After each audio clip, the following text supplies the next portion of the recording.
Hello बच्चों, मैं संगीता पांडे। आज हम अपनी कक्षा 8वीं का गणित विषय का पहला पाठ परिमेय तथा अपरिमेय संख्या के बारे में पढ़ेंगे।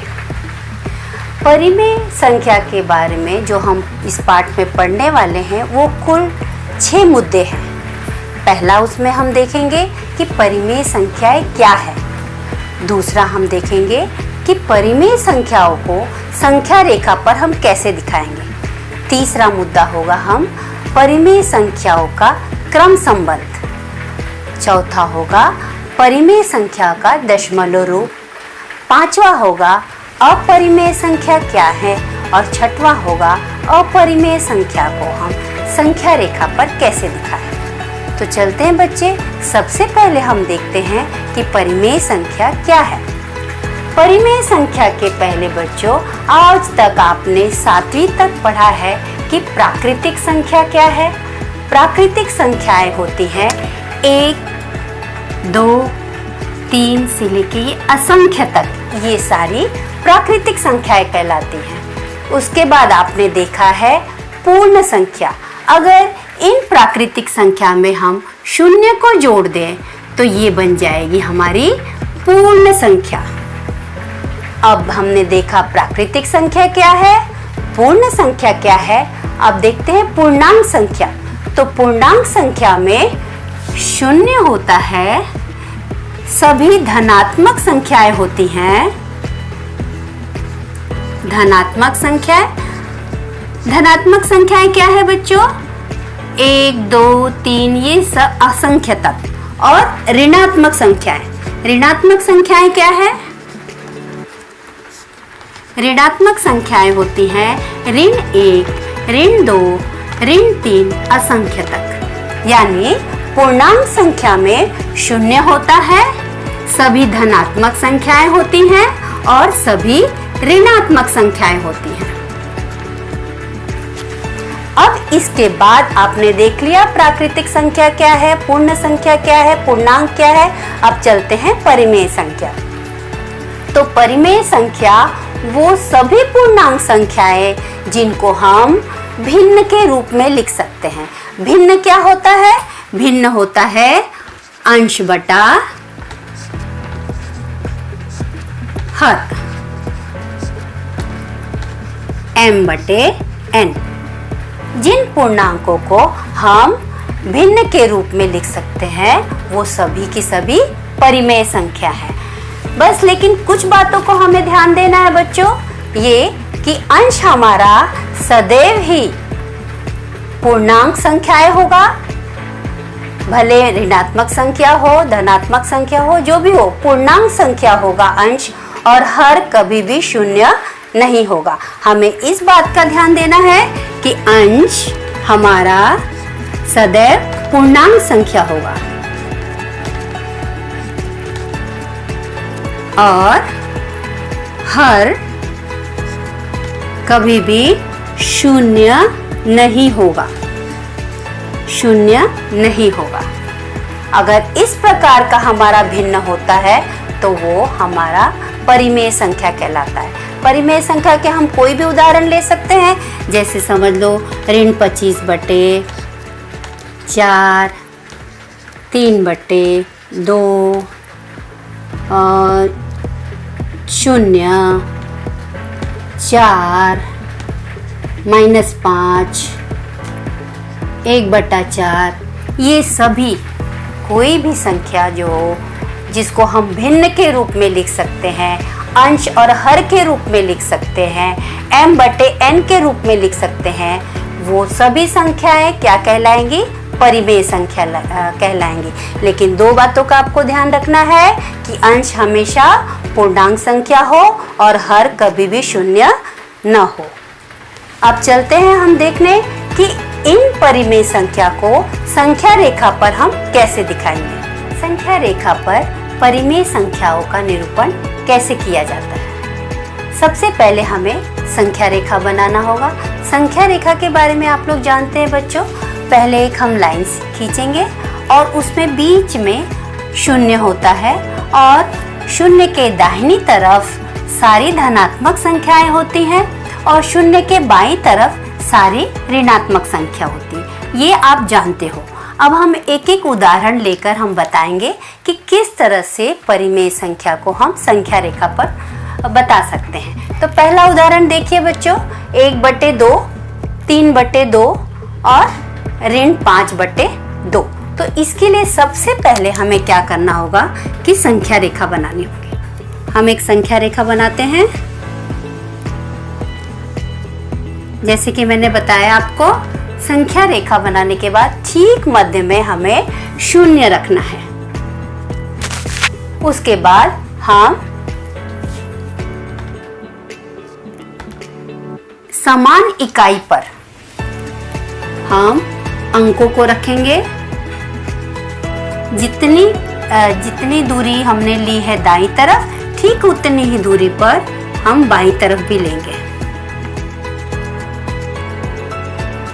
शून्य से लेके एक के बीच की जो दूरी है वो एक इकाई कहलाती है, या फिर 1 और 2 के बीच में भी जो दूरी है वो एक इकाई कहलाएगी। शून्य से लेके बाईं तरफ ऋण 1 के बीच की जो दूरी है वो भी एक इकाई कहलाती है। उसी तरह से ऋण 1 से लेके ऋण 2 के बीच की जो दूरी है वो भी एक इकाई कहलाती है। तो अब चलते हैं, हम देखते हैं पहला उदाहरण किस तरह से हम इसे रखेंगे। पहला जो है 1/2, 3/2 और ऋण 5/2 है। यानी हमें सबसे पहले देखना होगा कि इनके हर में क्या है। तो सभी के हर में कितना है बच्चों? 2। तो हम हर एक इकाई को 2 भागों में बांटेंगे, क्योंकि हमारे हर में 2 है। तो 2 भागों में बांटते हैं। यहाँ 1 ले लिया, अब ये हो गया 1 भाग, 2 भाग। उसी तरह से 1 और 2 को भी हम बांट देंगे 2 भाग में, 1 भाग, 2 भाग। ठीक है, इसे हम संख्या रेखा को बढ़ा भी सकते हैं। यहाँ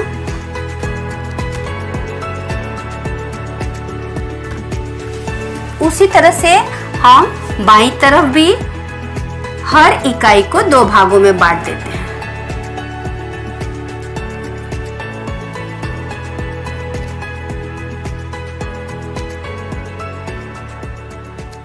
ठीक है, तो सबसे पहला काम हमारा ये होगा कि हम देखेंगे हर में कौन सा अंक लिखा है। जो भी अंक लिखा है उसको हम उतने ही भाग में हर एक इकाई को बांट देंगे। अब उसके बाद हमें देखना है अंश में क्या है। तो अंश में यहाँ पर 1 है, तो 0 से हम 1 बिंदु तक जाएंगे। यानी ये हमारा हुआ 1/2, ये हुआ हमारा 2/2, ये हुआ हमारा 3/2, ये हुआ हमारा 4/2, ये हुआ हमारा 5/2, ये हुआ हमारा 6/2। ठीक इसी तरह से हम यहाँ भी लिख सकते हैं। यहाँ पर ये हो जाएगा हमारा 1/2, लेकिन ऋण ये होगा ऋण 2/2, ये होगा हमारा ऋण 3/2, ये होगा हमारा ऋण 4/2, ये होगा हमारा ऋण 5/2 और ये होगा हमारा ऋण 6/2। अब हमने अंक लिख लिए हैं। अब बड़ी आसानी से हम देख सकते हैं ये 1/2 है, तो हम इसको गोला कर देते हैं। यहाँ पर हमारी पहली संख्या आई, ये 3/2 है, तो ये हमारी दूसरी संख्या हो गई। और अगला है 5/2, तो इस तरफ भी हमारे दाई तरफ भी 5/2 है, बाई तरफ भी 5/2 है, लेकिन क्या पूछा गया है? ऋण 5/2, इसलिए यहाँ पर आएगा ऋण 5/2। तो देखा बच्चों आप लोग ने, ये कितनी आसानी से हम कर सकते हैं। एक और उदाहरण देखते हैं, ये दूसरा वाला। तो दूसरे के लिए भी हम सेम वही करेंगे। प्रोसीजर हमारा क्या है? सबसे पहले संख्या रेखा बनाइए। संख्या रेखा के ठीक मध्य में आप क्या करेंगे? 0 रखेंगे और दाहिनी तरफ आप अंक लिखेंगे।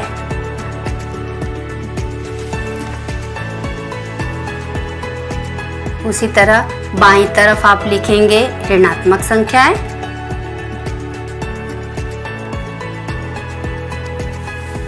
अब हमें क्या करना है, हमने संख्या रेखा बना दिया, उस पे अंक लिख दिए।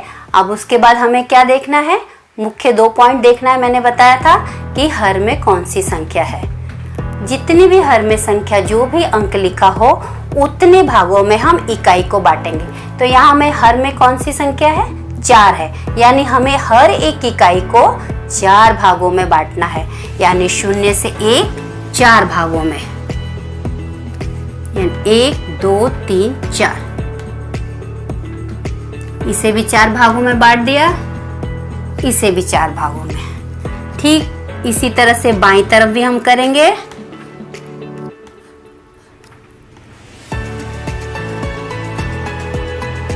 देखा आप लोगों ने। अब इसमें देखते हैं अंश में क्या हुआ, क्या रखा है। पहले 3/4, उसके पहले हम पहले ही अंक लिख लेते हैं। ये हो गया हमारा 1/4, ये हो गया 2/4, ये हो गया 3/4 और ये हो जाएगा 4/4। ये होगा हमारा 5/4, ये होगा 6/4, ये होगा 7/4, ये होगा 8/4। ठीक इस तरफ भी लिख लेते हैं हम लोग। बाईं तरफ ऋण 1/4, ऋण 2/4, ऋण 3/4 और ऋण 4/4। यहाँ ऋण 5/4, ऋण 6/4, ऋण 7/4 और ये होगा ऋण 8/4। ये लिख दिया अंक हमने। अब हम चिन्हांकित कर देते हैं। 3/4, देखिए 3/4 कहाँ है, ये रहा हमारा 3/4। ऋण 6/4, यानी हमें बाईं तरफ देखना पड़ेगा। ऋण 6/4, ये रहा हमारा ऋण 6/4। और उसके बाद है 7/4, धनात्मक संख्या है, दाईं तरफ 7/4। तो देखो बच्चों कितने आसानी से आप ये कर सकते हो। इसी तरह से ये तीसरा उदाहरण भी है, आप बड़े आसानी से कर सकते हो। यहाँ एक आपको दिख रहा है ऋण 3। अगर ऋण 3 हमें दिखाना है तो हम सीधे सीधे चलो देख लेते हैं तीसरा उदाहरण भी। संख्या रेखा हम पहले खींचेंगे, बीच में ठीक मध्य भाग में 0। उसके बाद हम अंकों को लिख लेंगे अपने। दाईं तरफ धनात्मक अंक और बाईं तरफ ऋणात्मक अंक लिख लेंगे।